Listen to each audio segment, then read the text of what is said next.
All right, question number 10. We want to find the limit of the following function. You can think about dividing them all by the largest denominator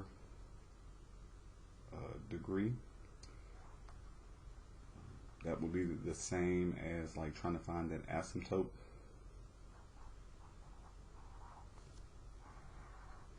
So if you think about 20 x to the third plus 3x squared minus 3x, 14x to the third, x squared plus 4. So if we were to divide every term by x to the third, the smaller terms would tend to 0 because x to the third is going to be much bigger than each of them. And so the only terms that we'll be left focusing on are the 20 over 14. The degree is the same, so this identical to thinking about the horizontal asymptote. And so you would just take the coefficient of both of those. So we would be looking at 20 over 14. Both of those are divisible by 2, so you get 10 over 7, and that's 1 3/7, or that's about 1.41, I want to say. 1 3/7, but we can probably just leave it as 10 over 7, so we don't have to deal with the decimals. So we just say 10 over 7. But it's just thinking about what's happening as x gets really big. These will tend to 0 when you divide out the largest degree from the denominator by each term, and you'll be left with 20 over 14, which will reduce to 10 over 7. And then number 11, similar. I'm going to do the limit as w goes to infinity. And in this one, you have to remember how the radicals behave.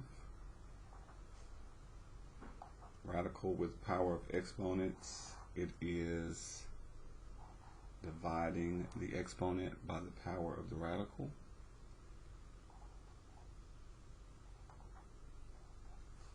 So whenever we go through this process and we divide everything by the largest degree in the denominator, you wouldn't use w to the fourth because it's in the radical. So just going back, if I have any number, this is understood to be a 2. So if I had w to the fourth, which is our biggest degree, and I'm taking the square root of it, that's equal to w to the fourth power, but it's being divided by 2, which is equal to w squared with no radical. So I'll go through the process this time. We're going to divide everything by the largest degree on the bottom, which is, if it's under square root, it's w to the fourth. If it's out of the square root, it's going to be w squared. So we will have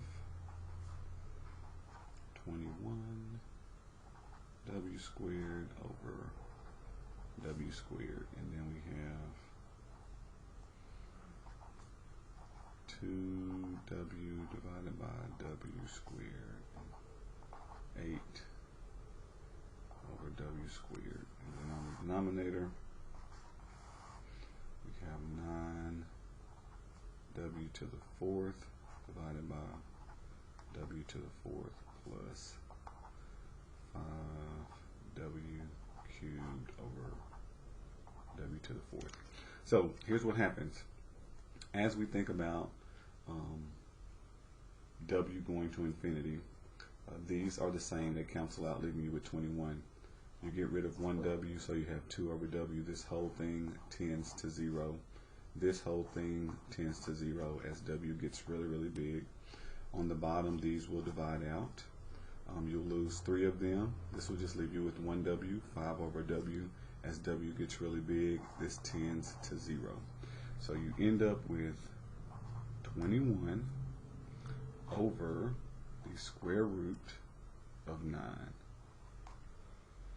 And then we think about the square root of 9 is 3, so we have 21 over 3. Probably should consider positive or negative. But then 21 divided by 3 will give us 7. So we would say that this limit as x goes to positive infinity is tending to 7.